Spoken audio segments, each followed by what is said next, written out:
오늘 우리에게 주시는 하나님의 말씀은 욥기 38장 1절로 21절까지 말씀입니다.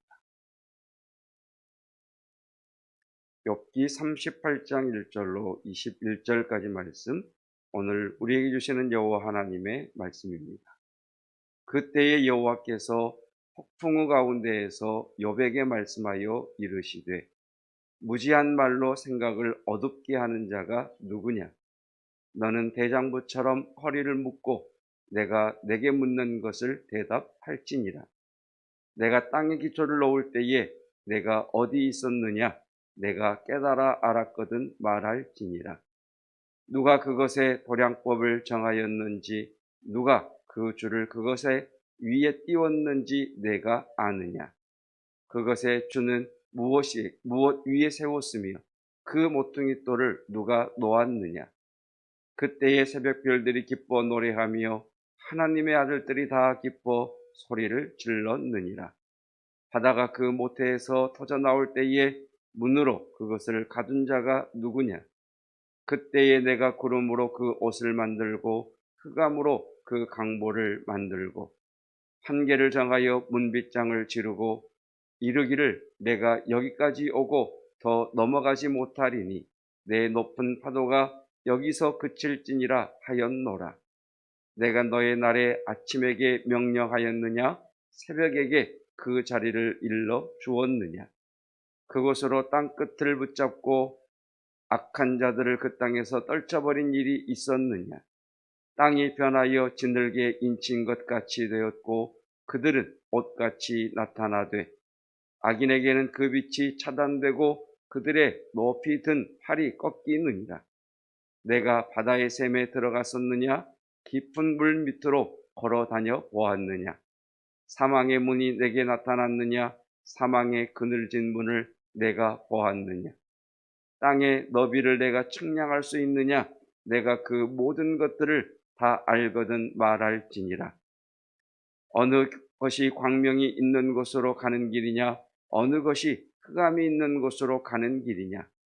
너는 그의 지경으로 그를 데려갈 수 있느냐? 그의 집으로 가는 길을 알고 있느냐? 내가 아마도 알리라. 내가 그때 태어났으니 너의 횟수가 많음이니라. 아멘. 하나님의 말씀입니다. 드디어 하나님께서 임재하셔서 욥에게 말씀하시기 시작하십니다. 그것이 38장이죠. 38장 1절에서 그때에 엘리후가 말이 끝나고 난 후에 여호와께서 폭풍우 가운데에서 욥에게 말씀하신다. 하나님은 보이지 아니하시는 하나님이시죠. 영이신 하나님이시고, 보이지 않는다는 이야기는 우리가 볼 수 없는 큰 분이시라는 이야기죠. 그래서 그 하나님께서 임재하실 때에 하나님의 임재의 현상, 하나님이 임하셨다는 현상 가운데에 하나가 폭풍과 천둥이 치면서 임재하시는 것을 우리에게 알게 하신다는 겁니다. 그러니까 폭풍과 천둥이 하나님이 아니라 하나님이 임재하실 때의 현상 가운데 하나라는 거죠. 그래서 출애굽기를 볼 때에도 폭풍과 구름과 천둥 소리로 하나님의 임재가 기록되어 있습니다. 자, 폭풍, 여러분 재난 영화라든지 그런 것을 보면 엄청난 폭풍과 큰 파도 또는 집에 있는데 들판에 있는데 하늘이 시커매지면서 엄청난 폭우가 하늘에서 쏟아질 때 인간의 그 부르짖음은 전혀 들리지 않죠. 그러니까 폭풍우라고 하는 것은 하나님의 임재의 압도적 임재라고 해야 될까요? 하나님의 임재의 위엄이라고 할까요? 하나님의 임재의 두려움이라고 말할 수도 있습니다. 여러분, 하나님이 이곳에 임재해 계십니다. 그것만 우리가 인식하고 있어도 교회에서 그렇게 말할 수는 없습니다. 두려우신 하나님, 우리의 삶을 압도하시는 하나님, 그 폭풍 가운데에 인간이라는 존재가 아주 작은 미미한 존재인 것처럼 그 하나님의 임재가 지금 이곳에 임하셨다는 것을 우리가 정말 믿는다면 그렇게 행동할 수 없습니다. 그러니까 욥에게 나타나시는 하나님 앞에 욥은 아무 말도 못해요. 제가 종종 이야기합니다만 여러분 관광지에 성당에 들어가면 그 성당의 웅장함과 그 성당의 그 놀라움을 통해서 사람이 겸허해집니다. 건물의 웅장함 앞에서도 사람이 겸허해지고 목소리를 낮추고 조심조심 걷는데 여러분 하나님이 우리 가운데 임재해 계십니다. 그것을 정말 내가 믿는다면, 그것을 정말 내가 안다면 어떻게 우리가 그렇게 말하고 어떻게 그렇게 우리가 행동할 수 있겠습니까? 그러니까 지금 욥 앞에 나타나신 하나님께서는 우리에게 말씀하시는 거죠. 하나님의 임재 앞에 잠잠할지어다. 하나님의 임재 앞에 거룩할지어다. 하나님의 임재 앞에 겸손해라. 여러분 이곳에 하나님이 임재해 계십니다. 그 믿음 하나만 가져도 우리의 삶의 많은 부분은 변화될 것입니다. 자, 그 하나님께서 3절에서 이렇게 말씀을 하시죠. 너는 대장부처럼 허리를 묶고 내가 내게 묻는 것을 대답할지니라. 자, 내가 내게 묻는 것을 대답할지니라 라는 이 말씀에 밑줄을 쭉 그어 보십시오. 내가 내게 묻는 것을 대답할지니라. 특별히 대답이라고 하는 단어에 동그라미 표시를 해도 좋겠습니다. 정말 중요한 말씀입니다. 굉장히 중요한 말씀입니다. 욥기의 대부분이 무엇이었습니까? 욥과 세 친구의 논쟁 가운데에 욥은 계속해서 질문했었죠. 하나님 좀 나타나셔서 내가 묻는 이 질문에 대답 좀 해보십시오. 왜 의인이 고난을 받아야 하며 왜 내가 이런 일을 겪어야 되는지 하나님 내 질문에 대답해 보십시오. 내가 할 수만 있다면 하나님을 재판정으로 불러내어서 하나님에게 묻고 싶습니다. 하나님 내게 말씀해 보십시오. 계속해서 욥은 하나님에게 질문했었죠. 그런데 그 욥 앞에 임재하신 하나님의 첫마디 말씀이 무엇이냐면 욥 너 이러이런 질문을 내게 했었지 그 질문의 답은 이런 것들이야. 이렇게 말씀하지 않으세요.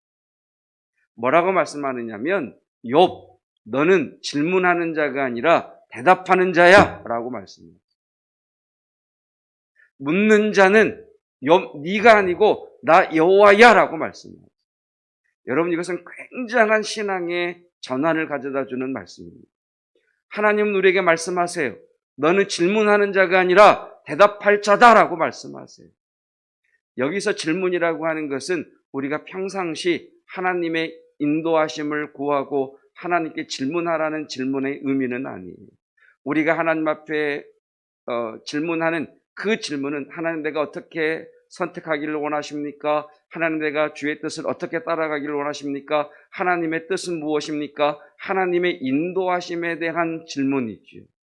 성령 하나님은 보혜사, 카운셀러, 우리의 상담자, 우리의 조력자가 되시기 때문에 우리는 성령님께 여쭙는 거죠. 하나님 내게 지혜를 주십시오. 이때는 어떻게 말을 할까요? 하나님 이럴 때는 내 감정을 어떻게 다스릴까요? 하나님 이때는 어떻게 행동할까요? 하나님 앞에 질문하며 나아가는 것이 마땅하죠. 근데 여기서 말하는 질문이라고 하는 것은 하나님은 불의하고 나는 의롭다라고 하는 그 기준에서의 질문이죠.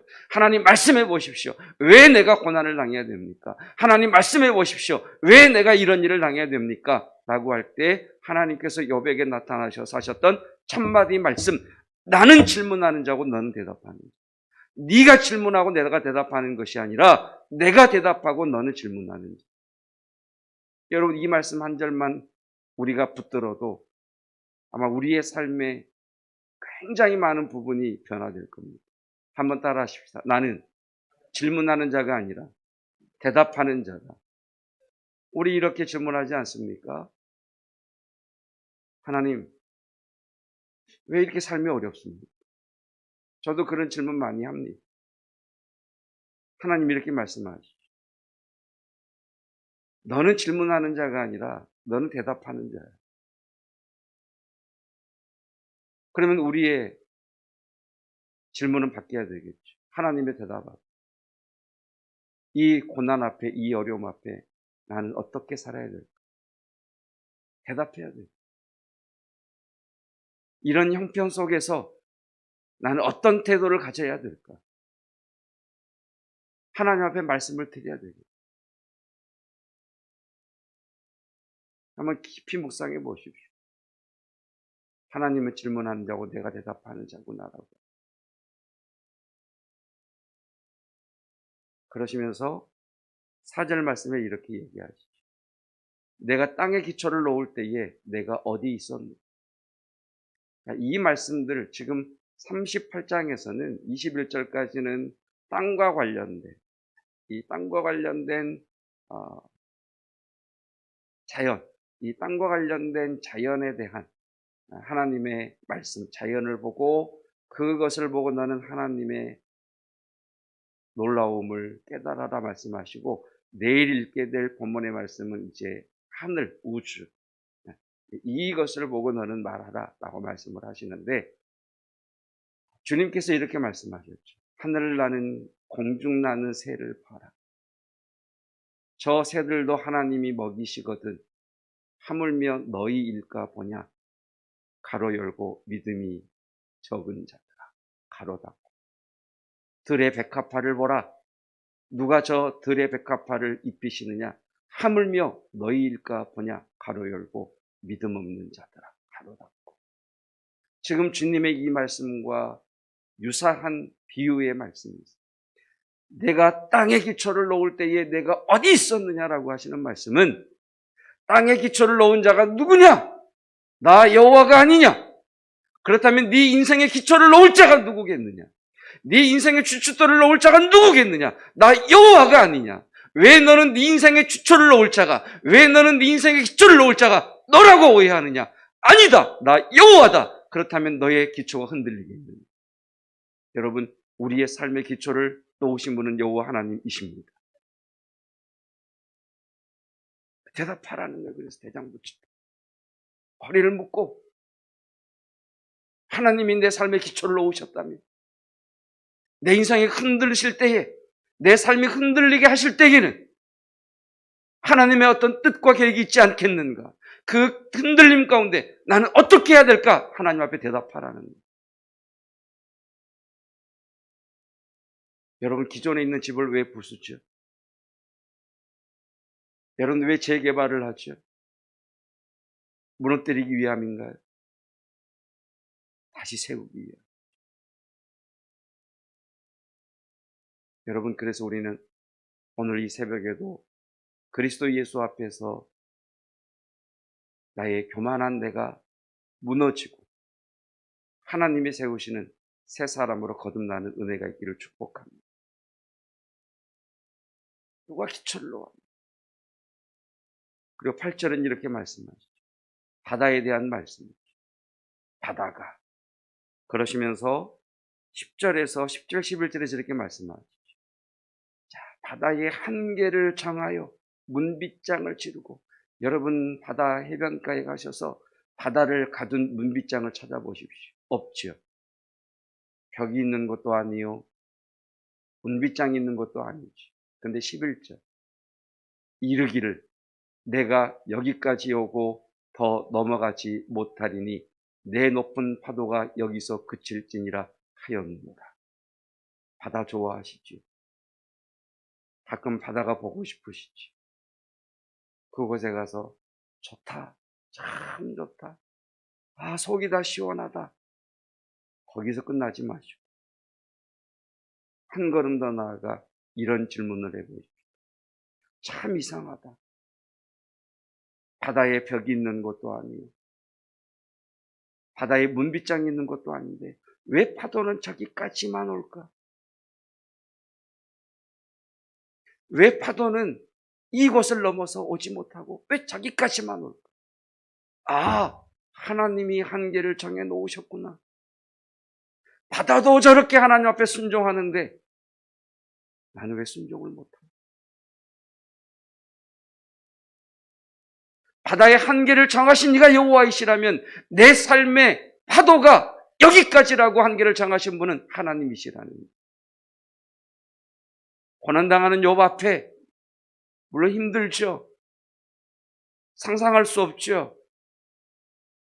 그 고난을 겪지 않은 우리가 어떻게 욥의 형편과 욥의 처지와 욥의 그 힘듦을 알겠습니까마는 그 욥을 통해 우리에게 말씀하시죠.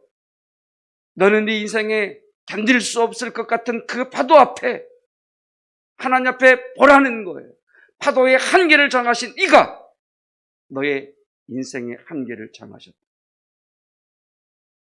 그래서 우리는 주님 앞에 기도해야죠. 주님, 맞설 수 있는 믿음을 주십시오. 하나님 견딜 수 있는 믿음을 주십시오.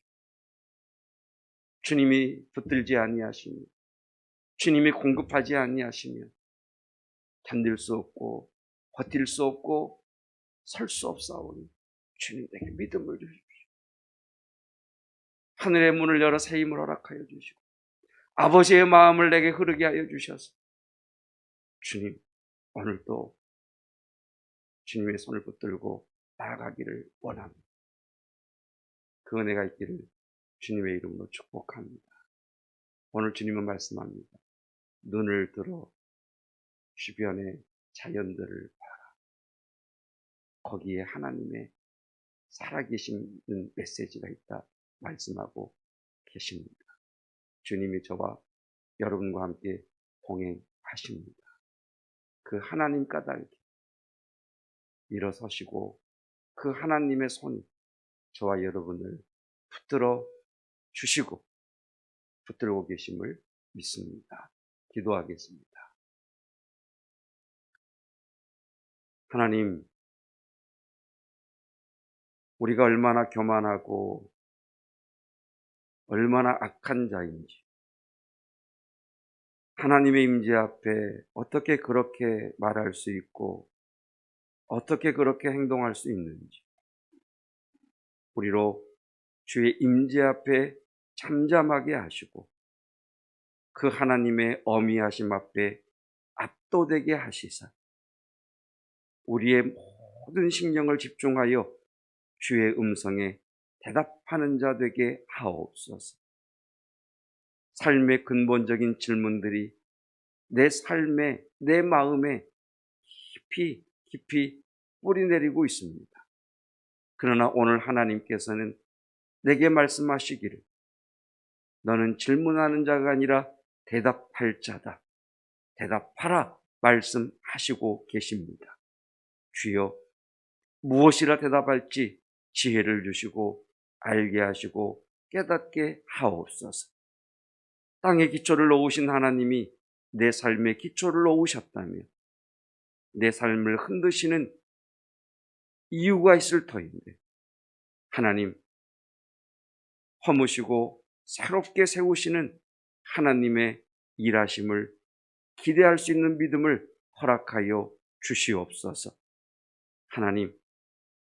하나님께서는 파도의 한계를 정하셨던 것처럼 우리가 감당치 못할 시험 당함을 허락하지 아니하신다 하셨습니다.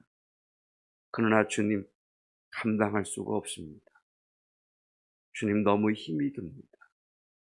주님 너무 마음이 아픕니다. 주님 내가 당하는 고난이라면 견딜 수 있겠는데 그것이 자녀가 당하는 고난이라면 그것이 사랑하는 배우자가 당하는 아픔이라면 하나님 더더욱 우리는 견딜 수 없습니다. 그래서 오늘도 온전히 주님의 임재를 사모하고 주님의 전능하신 주님의 권능의 손에 붙들리기를 원하오니 주여 주의 손으로 새롭게 하시고 주의 말씀으로 친히 우리 육신의 질병들을 수술하여 주시고 성령께서 친히 우리 심령 가운데 운행하시고 역사하여 주시사 더러운 세포들은 죽으며 새로운 생명의 세포들이 살아나게 하여 주시옵소서. 하나님의 권능의 손이 성도들 한 사람 한 사람 위에 머물고 계심을 봅니다. 그 손으로 붙들어 주시고 그 손으로 받쳐 주시고 그 손으로 이끌어 주셔서 오늘도 주님 주신 그 힘 까닭에 공급하시는 하나님 까닭에 주와 함께 걷게 하옵소서. 눈을 들어 하늘을 보게 하소서.